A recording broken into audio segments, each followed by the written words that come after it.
capitalism.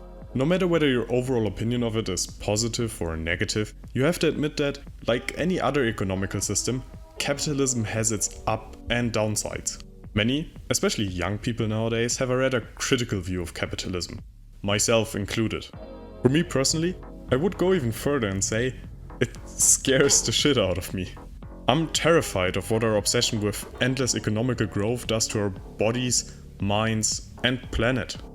That's why dystopian scenarios that portray an even more advanced and unhinged capitalism, like works of the cyberpunk genre, always resonated with me a lot.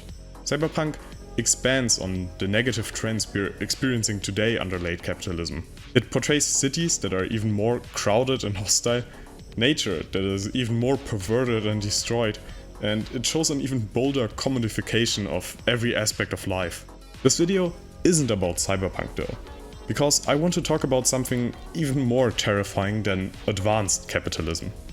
Finalized capitalism. What does the society look like that embraced capitalism completely and implemented it wherever possible? Is there an end stage to capitalism? This is of course a very abstract concept, and there are different ways to imagine this end form of capitalism. In my opinion, one of the best examples for how it could look like is Black Mirror Season 1 Episode 2, 15 Million Merits. Most of you probably know Black Mirror. It's an anthology series that was originally produced by Channel 4 and later continued by Netflix. Each episode is around an hour long, and the first 4 seasons are famous for creating dystopian future scenarios that are frighteningly close to real developments. In a way, 15 Million Merits is a really standard Black Mirror episode, to be honest. Technology is omnipresent, modern media is satirized, there is romance that doesn't work out, and the ending is rather unsettling. All these elements are core characteristics of the show that can be found in most other episodes as well. What makes 15 Million Merits outstanding though, in my opinion, is the aforementioned portrayal of what I would interpret as end-stage capitalism. In most other Black Mirror episodes, the world is pretty similar to ours, except for one small aspect, like a technological device. But in 15 Million Merits, everything is different. An average citizen, like the protagonist Bing, lives inside a small cubicle with screens as walls. Their day consists of brushing teeth, going to work, where they can earn money by riding a bike in front of a giant screen, eating lunch out of vending machines, and going back to their room, where they can spend their money on skipping ads, playing video games, and watching porn. That's their life. Real human interaction is rare, analog property doesn't exist, nature, or just even the outside, is nowhere to be found, and everything costs money, which forces them to work. But their work is completely pointless. They are told that by riding the bikes they power everything. Who do you think is powering that spotlight? But this is most certainly a lie, since it of course costs much more energy to provide a human with food, shelter and entertainment than he could ever produce by riding a bike, even if the bike was 100% efficient. In my interpretation, the middle class is simply told that their work means anything, so it's easier to force them to it. And they are forced to it simply so they are all occupied. The bikes drain them from time and energy, so they can't really do anything besides mindlessly consuming all day. This perversion of the purpose of work is something I truly fear under capitalism. Especially regarding AI and automation, the question is, will we keep working just as much or even more than prior generations, even though productivity keeps on increasing enormously due to technological development? And if so, why? Is our work really needed? Or are we gonna end up inventing more and more bullshit jobs just for the sake of full employment? In 15 Million Merits, it seems like that is exactly what happened. But work isn't the only measure to make the society, aka this end-stage capitalism, extremely stable. By far, the most important factor next to work is class. Besides the bicycle-riding middle class, you have a celebrity upper class that produces the content for the screens, and a lower class that consists of overweight people that are dressed in yellow and clean up behind the middle class. Independent from these tasks, both the lower and the upper class mainly serve one higher purpose. They motivate the middle class.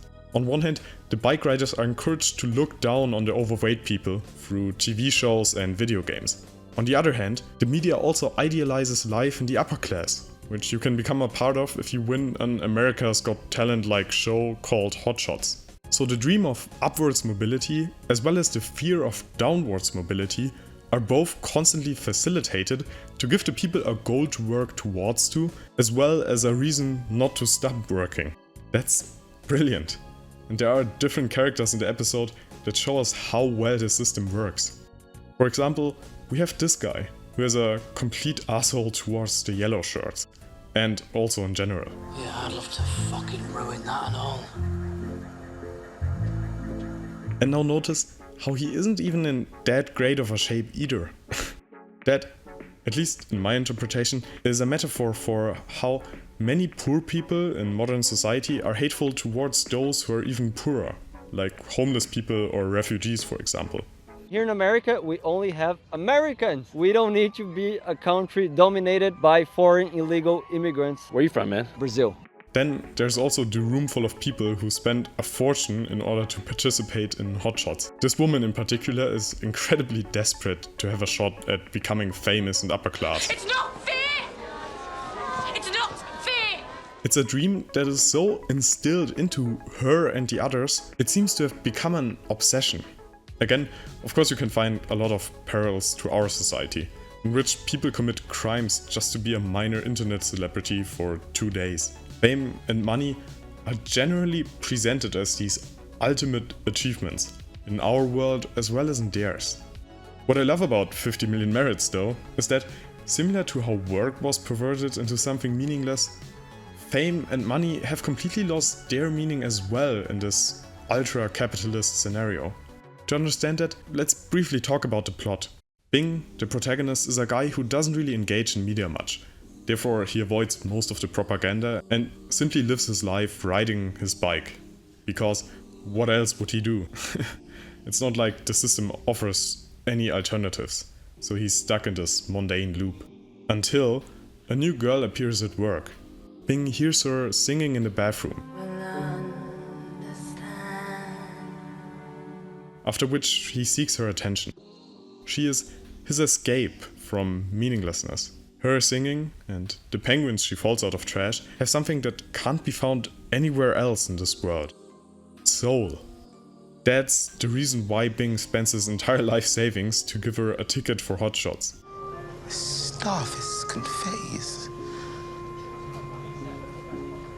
You've got something real. She participates, and her singing succeeds at moving the viewers and the judges. But the problem is that good singers aren't really needed at that time. So the judges offer her a position as a porn actress. I gotta see those titties though. Come on, girl. I mean, dang. You hot. Because of a drug she was given and because of peer pressure, she accepts. And Bing has to watch the only thing that brought any meaning into his life be turned into a will-less, lifeless object of lust. He then goes to Hot Shots himself, where he threatens to kill himself if they don't listen to him. He tells everybody his opinions about this degenerate world, how much he hates mindless consumption and garbage media. All we know is fake fodder and buying shit. That's how we speak to each other, how we express ourselves as buying shit. Which triggers an unexpected reaction. That was, without a doubt, the most heartfelt thing I've seen on this stage since Hot Shot began! They applaud him for his unfiltered honesty, and the judges offer him his own show where he can continue to criticize the system. Bing agrees. He gets a bigger apartment, a nicer view, even though I would bet it's still digital, and a show where he continues to talk about stuff he doesn't like. This isn't a good ending. We see one of his fans buy a digital artifact themed after Bing, which shows that his critique of the system doesn't actually reach his listeners at all, let alone change anything. Instead, what happened to both Bing and the girl he liked is that they were turned into products. That's what the upper class actually is in this world. They are the products that are consumed by the masses. Consume or be consumed. There is nothing else in this end-stage capitalism. No matter how much money or fame you have, no matter in which position you're in, there is no soul, there is no art, there is no freedom, there is no individualism, there is no change. It all stays the same. The system perpetuates itself by keeping the population dumb and ignorant, and even if you see through this pointless charade, there is no escape except maybe death. Even if you reach a position like Bing, your criticism of the system still serves the system by giving the people a valve for their negative emotions without reaching any sorts of change in their behavior. I don't know about you, but I really can't imagine anything more terrifying. The moral of the story is simple. Keep your soul. I'm scared of end-stage capitalism because I'm scared that it leads to soullessness. By that, I mean everything beautiful in life being turned into products of mass consumption. Let's not do that. Please.